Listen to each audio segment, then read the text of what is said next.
Hey guys, it's your tired teacher back again, trying to wrap up the 60s with you guys because, my god, we're running out of time. So, excuse me while I silently freak out because it's April and I need to get you guys ready for AP and EOC. This is fine. This is fine. Okay, so let's go ahead and cover some Vietnam today. We got LBJ's foreign policy, plus I'm going to try to throw in all of Richard Nixon in here today, so Lord have mercy. Let's get started. So, all right, first up, Vietnam. Now, this is like the big deal with President Johnson's foreign policy. I mean, Vietnam is the foreign policy, essentially. And what we do during our, time escalating the war in Vietnam. You could see here, during Johnson's presidency, we do escalate the war as far as like military spending. 1966 seems to be like the key year right here, right? And I mean, look at that. You see the rise in spending start in 66, increase in 67, increase in 68. So, here's what's going on. In 1964, however, is when stuff kind of gets kickstarted with the Tonkin Gulf incident. So, LBJ just became president, and here's what happens. Now, South Vietnam had been going through some turmoil, right? I mean, it had several different governments in 64, so we send out, we already have troops in the area. We already have, like, ships in the area. Well, basically, we have a military presence in the area already. We're keeping an eye on things, because remember, we do not want the domino theory to come true. We do not want Vietnam to fall to communism. So, during the campaign against Barry Goldwater is going to attack LBJ for, only giving weak support to the South Vietnamese to fight the Viet Cong, which were the communist guerrillas in South Vietnam. Mind you, don't mix this up with the Viet Minh. The Viet Minh were followers of Ho Chi Minh, and they're from North Vietnam. So the Viet Cong is kind of like the communist guerrilla forces and sympathizers of South Vietnam.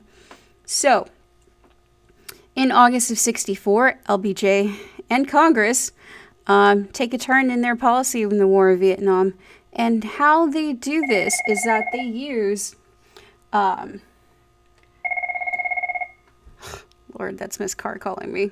Come on now, I'm recording a video. Okay, yeah, this is... Yeah. So, all right, let's go ahead and talk some more. Now, dude, I wish I had a pause button on this. Like, seriously.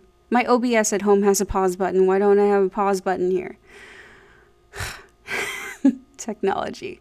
All right, so talking more about the Gulf of Tonkin incident. So, the official story was that the North Vietnamese had torpedoed our destroyer, who was on the routine patrol in the Tonkin Gulf. And the North Vietnamese PT boats, which are like little amphibious landing boats, that they had followed up with a deliberate attack on a pair of US ships like 2 days later. So we're taking this story, and even though there's, evidence that uncovers that there probably wasn't attack that night, we still use it as an excuse to escalate our involvement in Vietnam. So, what happens is Congress is going to draft up the Gulf of Tonkin resolution, and LBJ will sign this thing on August 7th, 1964. So, we're going to take all necessary measures to repel any armed attack against forces of the United States and to prevent further aggression. So, this resolution passes, and what's going on is that the Gulf of Tonkin resolution is allowing LBJ to wage war in against North Vietnam without even formally declaring war through conventional, congressional measures. This is a big deal, guys, because it's giving the president the powers of declaring war without declaring war. Lord, that is dangerous. in the wrong hands. Just saying. By the way, president can't do that anymore. Spoiler alert, we get rid of it in the 70s for good reason. But, bruh, we are basically giving the president the green light to, go ahead and do acts of war. So, LBJ, in his presidential campaign in 64, he basically states he's not going to send American boys 9,000 to 10,000 miles away from home to do what Asian boys ought to be doing for themselves. But with increasing pressure and, basically not wanting the domino theory to come to fruition, by early 65, communists are well on their way to victory, and LBJ kind of sees this, and so do his advisors, and they're like, hey, bro, we got to increase involvement. So, critics are going to be like, what? This is full-scale war. Why are we doing this? It's illegal because Congress has not declared war. And, we're going against the Constitution. So, you do have some critics to the Gulf of Tonkin resolution because of that. Congress, however, is going to be like, whatever. They didn't have a concern over this and didn't withdraw the Gulf of Tonkin resolution. So, in 1968, though, that's when the tides kind of turn. And most Americans, prior to that, support containing communism in Southeast Asia. But in 1968, that's the key year for the 60s. That's when we see major shifts in society, especially with our support for the War of Vietnam. We start to see the anti-war protests spring up big time around 68. So Johnson is caught in a political dilemma. I mean, the dude wants his great society to be his lasting legacy, but he has to pull money away from the Great Society to throw into the Vietnam War, which he didn't want to really do in the first place, but he's pressured to do it because he doesn't want to look weak on communism, doesn't want the domino theory to come to fruition.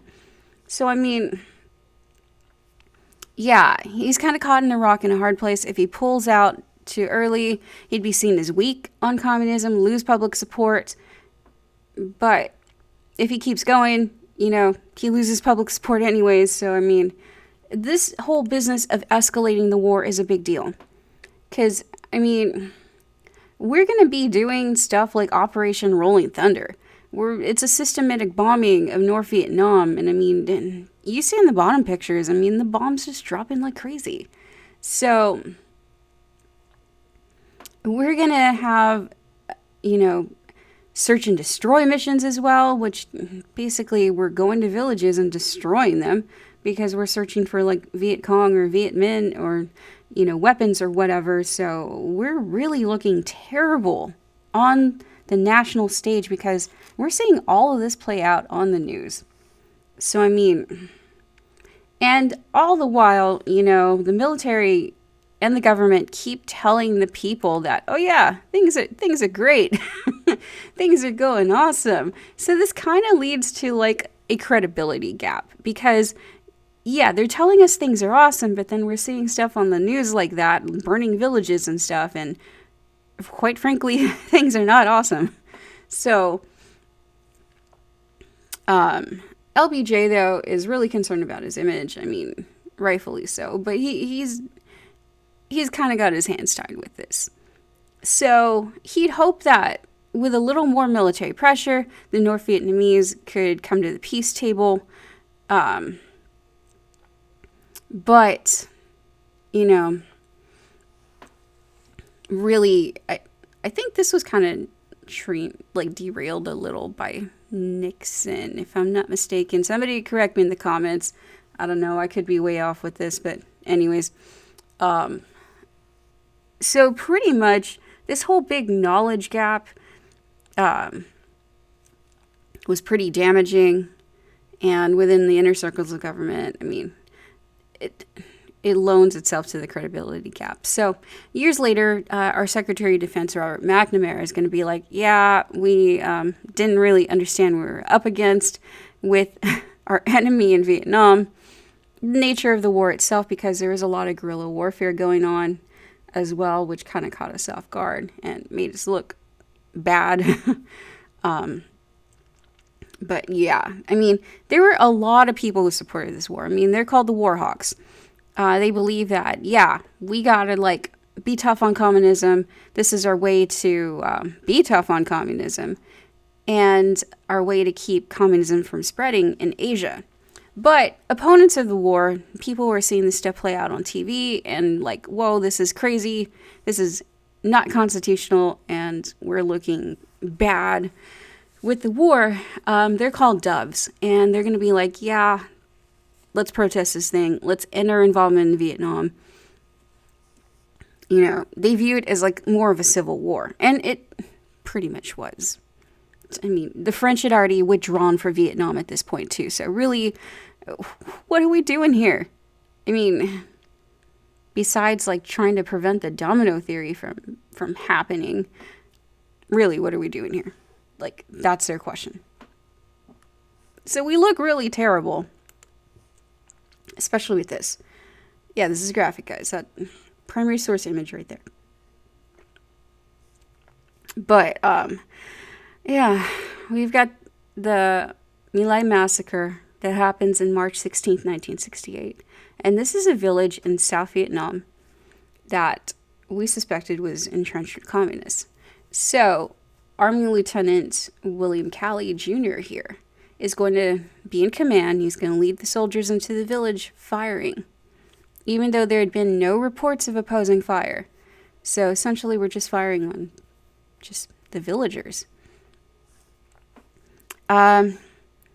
Numerous members of their unit had been maimed or killed in the area during the preceding weeks. So, I mean, it's kind of like a retaliatory thing in a way. Or at least that's what it looks like. So, during their search and destroy mission, 300 unarmed civilians, including women, children, and the elderly, were massacred. So, when we see this play out on TV, all these images, we're really shocked at what our military is doing in Vietnam. And so the American public, of course, is going to be further divided by this. More war protests spring up. And, you know, because of stuff like Operation Rolling Thunder, because of the search and destroy missions, because of the My Lai Massacre, people are really, really lining up to protest this war. And, I mean, the draft itself is really unpopular at the time, too. So, protests spring up. We got extensive media coverage about all of this. So, I mean, this time in history is kind of looking kind of crazy to people at home. We're seeing anti-war protests. We're seeing, you know, civil rights marches. We're seeing marches from, like, all the other rights movements. And, you know, we're also seeing the Black Panthers spring up around this time, too. The Weathermen with the student movements doing their bombings and stuff. I mean, there's crazy crap going on. So, people are just like starting to slowly but surely get fed up with everything, with the war in Vietnam, with just everything. That would be the silent majority that helps out Richard Nixon with the upcoming election. But anyways, back to the civil disobedience here against the war in Vietnam. So over the next 2 years, essentially, anti-war movement's gonna like pick up like crazy. Activists, celebrities, musicians are going to be like anti-war. You're going to get some protest songs at this time. And, you know, just people being all like, make love, not war. So, even like some of the GIs that were stationed overseas are like, dude, this is wrong what we're doing. So they're even going to support the anti-war movement by wearing peace symbols and refusing to obey orders and such. So, yeah, so when we see all these protest posters, make love, not war, all this. So what really makes us look terrible in the war of Vietnam, besides, well, the massacres and stuff, is the Tet Offensive. This is kind of like the icing on the cake right here. Because, okay, Tet is the Lunar New Year for, you know, Vietnam. And the Viet Cong are going to launch a surprise attack on this holiday. We didn't think they were going to do it, but they did it. And they launched this attack on almost every provincial capital and American base in South Vietnam. So, the attack isn't completely successful. I mean, the military is going to counterattack and inflict heavier losses on the Viet Cong than what they did to us with the initial attack. We even recover the lost territory. But because this catches us off guard and makes us look like a bunch of idiots, pretty much, it's a setback for Johnson's Vietnam policy because people are seeing this play out in the news. So the Viet Cong and the North Vietnamese, it's a political victory for them, demoralizing the American public. So that's why we kind of see this as a victory for the, Viet Cong and Viet Minh, even though on the surface it wasn't. It made us look like a fool. So, with the New Hampshire primary going on at this time, because it's already 68, I mean, dude, we're already full swing into the election. Anti-war candidate McCarthy, not Joseph McCarthy, not that dude. He's done. He's dead. This is a different McCarthy. This guy is campaigning on anti-war, and he's running for the Democrats. I mean, usually the Democrats pick up their incumbent, which would be LBJ. And LBJ did run in the beginning, but since McCarthy had such a great showing against LBJ in the New Hampshire primary, this kind of like rattles like LBJ's cage a bit. And his perception on how good or how bad he would do with the election. So, yeah, I mean, basically up until that point, Americans had always been told, yeah, we're doing fantastic, we're winning this war in Vietnam, and then Tet Offensive happens, and it's like, no, we're not. No, we're not. So it makes it clear to us that the war could only be won through greater commitment of men and resources, which we really weren't willing to do anymore. Because now by this point in 68, public opinion has shifted, and we're no longer fully supporting the war in Vietnam. So on March 31st, 1968, March 31st, LBJ is going to say that he's not going to seek his party's nomination for another term in office, which shocks the hell out of everybody in the Democratic Party. So he declares a halt to the bombing of North Vietnam. He wants to have peace talks and such. But by this point in time, I mean, we've committed so many troops to Vietnam, and his reputation's kind of shattered, it's kind of sad because LBJ did really do a whole hell of a lot domestically with the Great Society, and more so with civil rights. So yeah, this is kind of like the tarnishing of his record, and that's why this dude's not ranked up there with people like FDR, because, well, yeah, I mean, he probably would have been, but foreign policy was kind of a blunder. So here we go. Here's the 68 presidential election. So at the beginning, LBJ was still in it. McCarthy's the anti-war Democrat. Richard Nixon has always been the Republican guy. So really, the Democratic Party has been split completely. Robert Kennedy runs also, and of course, he don't get along with LBJ. Hubert Humphrey joins in after McCarthy drops out and Kennedy is assassinated. And then George Wallace is the fringe third-party candidate who's like basically segregationist. So what's going on here is, LBJ has dropped out, right? March 31st, 1968. He says, he will not seek nor will I accept the nomination of my party for another term as your president, which honestly, I think that was probably the right thing for him to do because, dude, the guy died like a couple years later. I mean, politics took its toll on his health for real.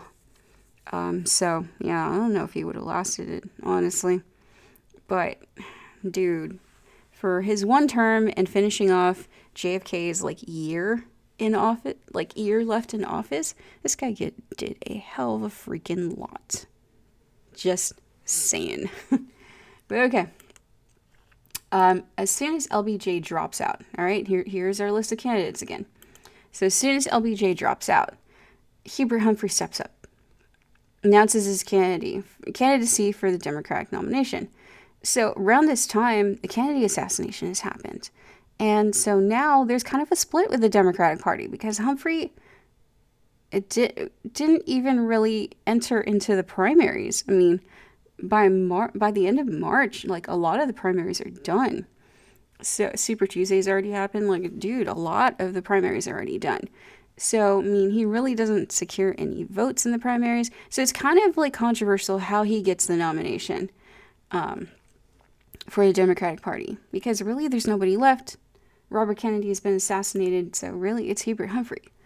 And the Democrats meet in Chicago this year for their national convention. Hubert Humphrey had enough delegates to win the nomination, but people are still like really pissed at how he got the nomination.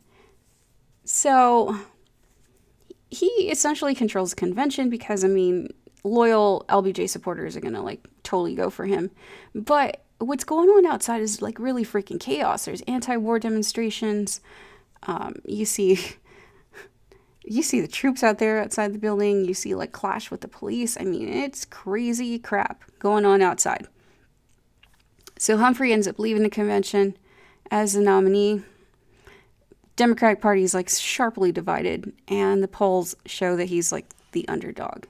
So really, this is like this, along with George Wallace, splitting the vote right here because, well, he's segregationist, and the Solid South is going to totally go for him. Because he too, remember, he's one of those governors that stood in front of the, the school gates. Well, in his instance, the University of Alabama, basically symbolically protesting, nope, black students will not enter. Yeah, he's a segregationist. And under the American Independent Party, they're going to run on a segregationist platform.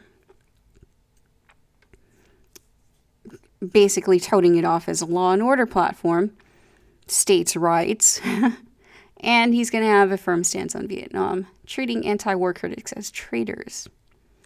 Yeah. So, anyways, his involvement is enough to split the vote, and really the Republicans are pretty freaking solid. They just have one candidate, Richard Nixon, who's tough on communism, and, he's a war hawk. He wants peace with honor, though. He wants law and order, and, he uses the frustrations of the silent majority, which are people who are just frustrated with all the protests and everything to begin with in this country. They vote for him because they feel that all that stuff's going to end when Nixon steps in. So, yeah, split vote leads to Nixon victory. I mean, look at that. Wallace ends up getting 8% of the electoral vote. And the popular vote is where it really does damage.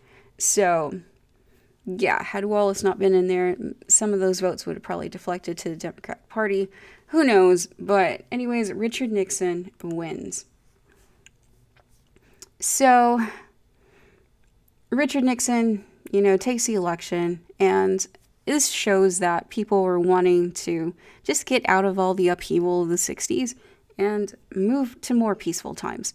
So, yeah, supporters of Nixon and Wallace basically had enough with the protests, violence, permissiveness, counterculture, drugs, federal intervention, and social institutions. They had enough of all of that. So elections in the 70s and 80s would confirm this. And you would see this kind of like backlash against all things liberal by this, silent majority. So when we're talking about Richard Nixon's presidency, though, well, I'm not a crook. Lord, I forget to turn off my volume. Okay. Yeah, there's a famous quote by him. So, Richard Nixon, actually, his presidency was kind of surprising. Not gonna lie, this guy does like some liberal policies, which is like, what? But, yeah, and his foreign policy is actually not bad. Not bad when it comes to, well, detente. But anyways, let's go ahead and check this out. So, let's first deal with foreign policy. Well, rather we got domestic policy. We got a mix of them, so whatever. Let's just cover some Nixon. So here's what we're going to see as far as foreign affairs. We're going to see the ending of the war in Vietnam, Henry Kissinger and his realpolitik, how Nixon opens up diplomatic relations with China, detente with the Soviet Union, so it's kind of like a ceasing of tensions, the destabilization of Chile, which, bro, we're still messing with Latin America, and the oil embargo that happens in 73. Because why? Because we support Israel. So, here's what we got. Remember, Nixon wins, silent majority, carries him through. So, let's go ahead and continue. So when it Well, I'm comes, not a crook. Lord, why'd I have that twice? Anyways, all right. So Nixon dealing with Vietnam, he's 68 and 69, like, see the bloodiest parts of the war. So it's going to be massive anti-war demonstrations. And what Nixon wants to do is peace with honor, right? He wants to, like, withdraw and slowly kind of have the South Vietnamese be responsible for the war while we reduce the troops and our involvement. So what this is called is Vietnamization. We're going to establish bases and schools to train the South Vietnamese so that they can fight their own war. So it's a gradual withdrawal of troops. We are going to give money, weapons, and training to the South Vietnamese forces. And we're going to try to improve and modernize, the South Vietnamese armed forces' ability to, take care of business. So really, what we're also going to do is part of the Nixon doctrine right here. We're going to say that future Asian allies would receive our support, but without the extensive, ground troops readily available. So we're going to give them monetary support, weapons, help build up some of the infrastructure, like that kind of support. But, I mean, dude, there's still anti-war protests going on. Like, bruh, Nixon has bombed Cambodia at this time, and is pushing for a Cambodian invasion. So, of course, like, the anti-war movement's like, what? You said peace with honor, but yet you're escalating the war some more. Because the Cambodians were kind of sympathetic to the North Vietnamese, and there was some involvement by the Cambodians to help out the North Vietnamese. So, of course, the army wants to, like, cut that out and retaliate. But, anti-war protest is going to, like, come to a head with the Kent State University, we call this a massacre. So Kent State has this anti-war protest. You see the National Guard lined up, and it erupts into chaos. I mean, the National Guard ends up firing onto the crowd, killing 4 students and wounding 8 more. So when we are seeing this sort of destruction happen on college campus, we're shocked. Like, what the hell's going on? This is one of the famous photos from the Kent State University massacre. So really, I mean, because of this, and okay, there's one thing about Richard Nixon you guys got to understand. Richard Nixon cares about his image a lot. This guy is like one of those paranoid guys that will, like, record your conversation. Just all cool. He has tape recorders all over the White House to catch anybody, like, talking a bunch of crap about him. So, yeah. He'd be spying on your social media, guys. Just saying. But anyways.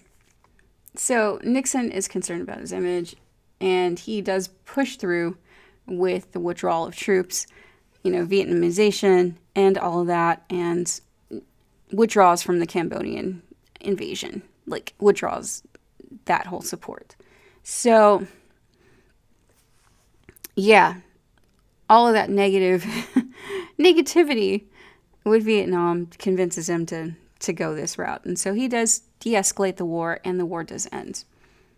But at this time, though, Supreme Court's got some stuff going on with freedom of the press. So, here are the Pentagon Papers. It's the New York Times versus the United States. All right. Now, the New York Times is going to get into some stuff at this time. I think The Post is a movie that came out in recent years. It's with Tom Hanks. It's about this. It's about the Washington Post's involvement in it, but really it's this. It's New York Times. 2 companion cases. That's what it is. So what the New York Times does is they publish the Pentagon Papers, which were leaked to them by Daniel Ellsberg, who is part of the Defense Department. So it studies our involvement in Vietnam and basically shows that we knew that we were in a losing war. So this is published. People are pissed. The president is like, whoa, that's national security. You're not supposed to do that.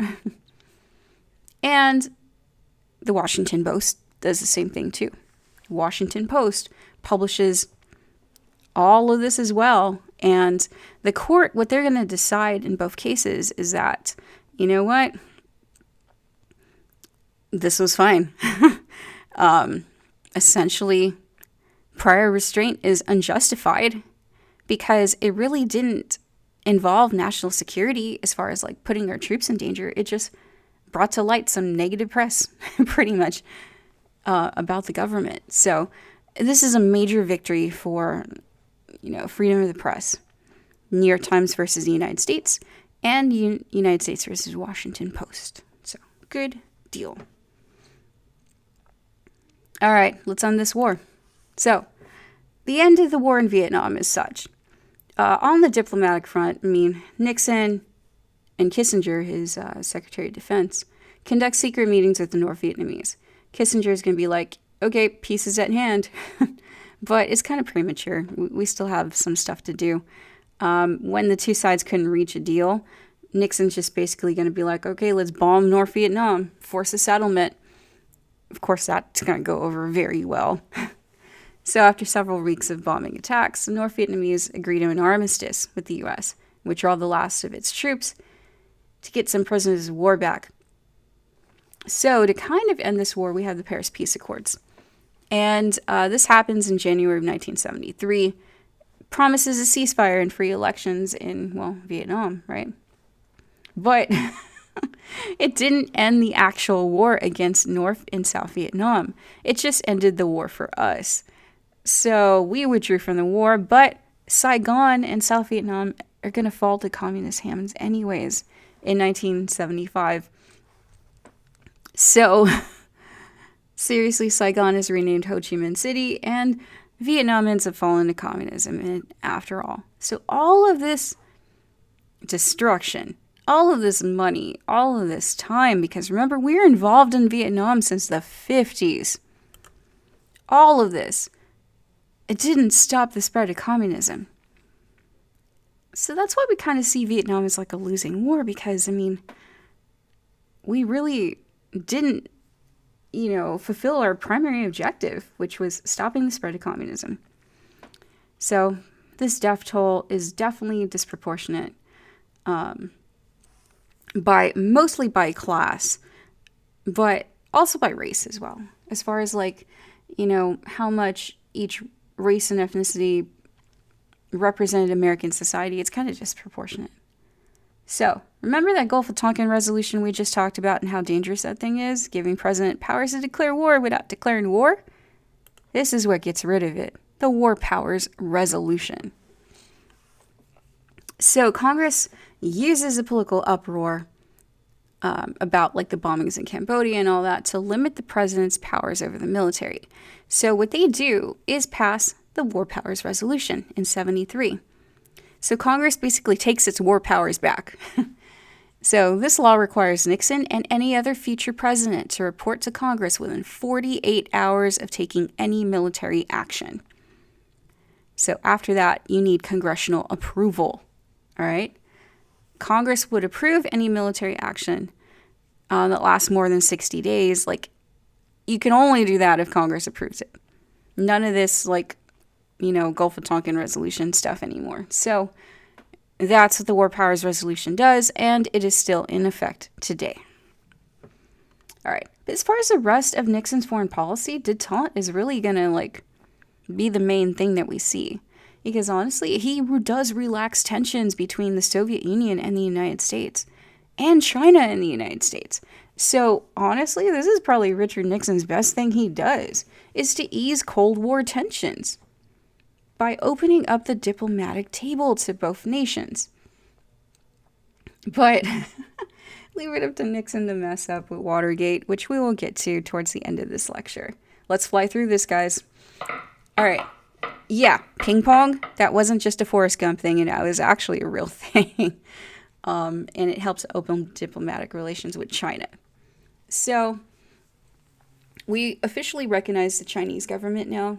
It's still communist, but we're yeah, let's recognize you so we could trade. And, of course, to relax tensions in the Cold War. So Nixon's the first president to go to China since it did turn communist, and it's a big deal. So why are we reversing policy at this point in time? Well, the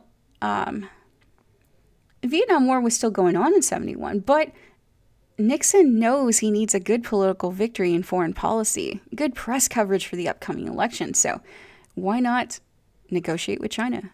So China is the most populous nation in the world. It makes zero sense to have no diplomatic and commercial relations with them. So it's a win-win for Nixon to be friendly to China. So Nixon, however, was not seen as weak on communism because he already has that history built up from his days with the House Un-American Activities Committee that he is really anti-communist. But, he doesn't take the political setback of being soft on communism with this. In fact, people applaud this. So, the United Nations is even going to be like, hey, China, become a permanent member. Now, this is Mao Zedong meeting with Richard Nixon after a series of negotiations. Pretty much, they initiate diplomatic exchange. It's going to lead to U.S. recognition of the communist government in 1979 eventually. So, this is a step in the right direction for the United States and Chinese diplomatic relations. Another right step is what Nixon does with the Soviet Union. He's going to use that new relationship he built up with China to put pressure on the Soviets to agree to limiting anti-ballistic missiles. So, what this is called is SALT I, all right? Strategic Arms Limitation Talks.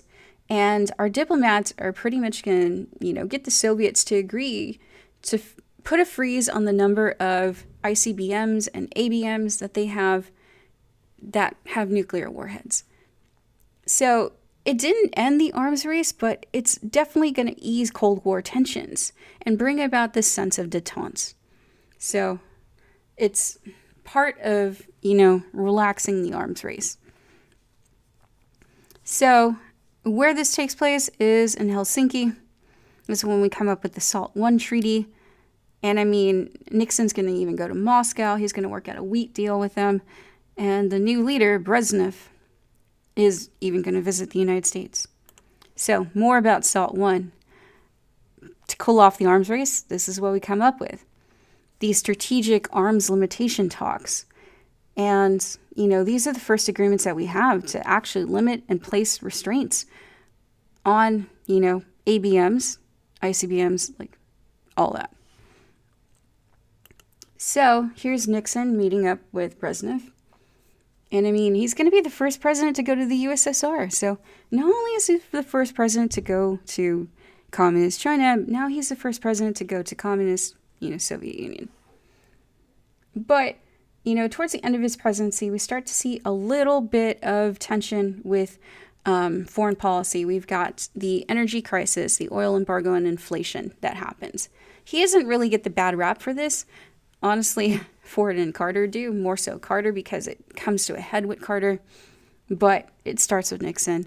And it's really because of our involvement with Israel. So the Arab countries of OPEC, which is here, the Organization of Petroleum Exporting Countries. I know this map is off. It's just showing the countries, okay? It's just showing the members. But anyways, they put an oil embargo on us. And by this point in time, we're no longer the leading producers of oil in the world. It's OPEC. So this really, really hurts us. It's going to cause an oil shortage. It's going to cause long lines at the gas station. It's really going to affect our economy. So there's runaway inflation, loss of manufacturing jobs, lower standard of living for blue-collar workers. We got a bunch of gas-guzzling cars at this time. And we're going to start to make the shift to more fuel-efficient cars, like Japanese cars. Because American cars just ate up a whole bunch of gas. So it's going to cost the automobile industry a lot of jobs as well. So Congress is going to kind of act towards all this by reducing the speed limit to 55 to save on gasoline. And we're going to try to tap into the oil reserves in Alaska. But no government program seems to really combat this, help out the sluggish economy, or, deal with the high inflation rates. So this is going to continue throughout the 70s and plague the presidency of Jimmy Carter. So this is what we see with the oil embargo. I mean, long gas lines. I mean, that's what we got, guys. That's the oil embargo. So you see this? That's what it's pointing to. So let's talk about Nixon's domestic policy. Bro, we're almost done with Nixon. We got to do this. Okay. So with Nixon's domestic policy, it's actually got some liberal elements to it, which is like shocking as all hell. All right, let's go with Title IX. So Congress is going to approve increases to Social Security benefits at this time, though this doesn't deal with Title IX, but it deals with his economic policies. The poor and disabled workers are going to be protected in this as well, but a big shocking one is Title IX. Congress passes Title IX, which ends sex discrimination in schools that receive federal funding. So this is going to affect stuff like colleges, high schools, and whatnot. So really, this is pretty much really going to be a good equal measure for girls as far as like with athletic opportunities, with all of that. So it's a step in promoting women's equality, which is shocking as hell because the Republican Party was not about rights at this time. So pretty much Nixon is going to have hold of the silent majority. So he's going to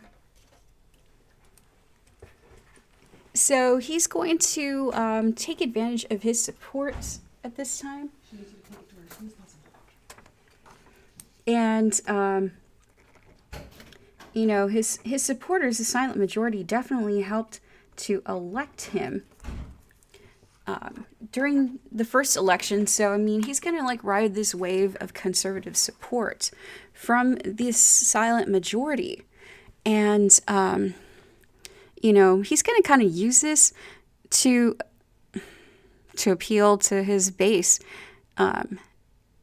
He uses what's known as a Southern strategy also, which is going to be kind of racist. just saying, we'll get to it in the next slide. But anyways, Nixon's silent majority supporters are like all against the anti-war protests, black militants, school busing to achieve racial balance, excessive youth counterculture. I mean, really, they're just tired of all the protests and stuff. So the political makeup of the silent majority is going to be Democrats, Southern whites, Northern Catholic blue-collar workers, some suburbanites who disagree with the liberal drift of their political party. And yeah, so that makes up the silent majority. The Southern strategy, to win over the South, the president is going to ask the courts to delay integration plans and busing orders.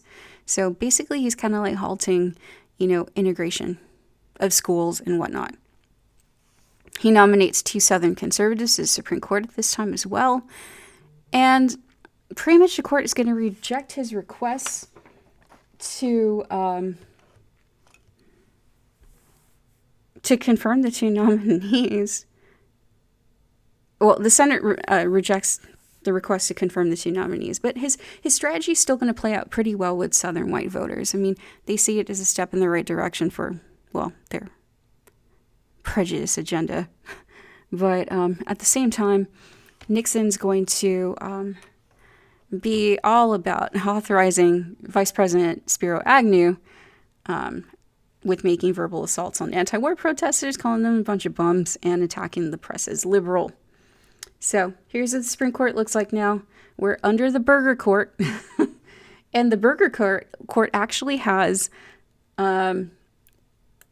controversial cases, like Roe versus Wade, which we'll talk about in a minute, which is the abortion case, right? And Nixon versus the United States. So that's going to be the interesting one when it comes to Watergate. So let's get down to this. Holy crap, this is a long lecture. Okay. All right, so in the 72 election, dude, Richard Nixon, like, cleans house in this, right? I mean, McGovern pretty much doesn't have a prayer in the world with this. So, Democrats still manage to keep control of both houses of Congress, but when it comes to the presidency, Nixon racks up. But there's some shady shenanigans going on with this election. So let's get into Watergate after we talk about some more domestic policy from Nixon. Okay, so another shocking thing about Nixon's presidency that's so not conservative is the establishment of the EPA, the Environmental Protection Agency. What the heck? Okay, so since he's got the Democratic majority in Congress, he plays nice with them. And he does approve of liberal policies like increasing Social Security benefits and food stamp programs, building up public housing, approving of the 26th Amendment, which lowers the voting age to 18. And why we did this? Because of the Vietnam War. It wasn't fair to draft 18-year-olds without giving them political, participation. So, he establishes the EPA, the Environmental Protection Agency, which is like, dude, that's the agency that enforces everything environmental. Yeah, that is so not conservative. Okay, establishes NOAA, which is the one that tracks hurricanes and stuff like that, National Oceanic and Atmospheric Administration, establishes OSHA, which, dude, that is also not a conservative thing, Occupational Safety and Health Administration. So, that's the one that actually looks out for workers' rights on the job when it comes to safety. Dude. And he even creates a presidential task force on women's rights. Are we sure this guy is a conservative? Like, really? Come on now. So yeah, 26th Amendment, voting age 18. Remember that for your EOC. And it was because of Vietnam. Okay, there we go. They're your key words right there. Keep going. Okay, so the environmental movement under Nixon, I mean, he's going to do a lot of environmental stuff, like even putting him on par with LBJ's environmental measures and even Teddy's. Like, what? The first Earth Day is approved in 1970. Yeah. The environmental movement is also going to get a victory with the Clean Air Act, Clean Water Act, Endangered Species Act. I mean, holy crap. This is big time environmental policy that is being pushed under President Nixon. Yeah, I'm shocked too. Okay. Let's go ahead and talk about what he's probably most well known for, which is Watergate. All right, so here's what's going on, and here's how we have shenanigans with the election. So, in June of 1972, a group of men hired by Nixon's re-election committee are caught breaking into the offices of the Democratic National Headquarters in the Watergate complex in Washington, D.C. So, this is the Watergate complex. All right. So the break-in and attempted burglary were part of some illegal activities and dirty tricks conducted by, bro, you can't make this up, by creep. The committee to re-elect the president. Oh my God, this sounds like a supervillain organization. But okay, so they break in trying to find a lot of dirt on the Democratic Party so that Nixon could kind of use it in his election, in his campaign. So the illegal break-in reflects the attitude of the Nixon administration that they want to win by any means necessary. Any means could be used to promote national security as an objective that was often confused with protecting the Nixon administration from his critics. So yeah, he kind of thinks he's above the law.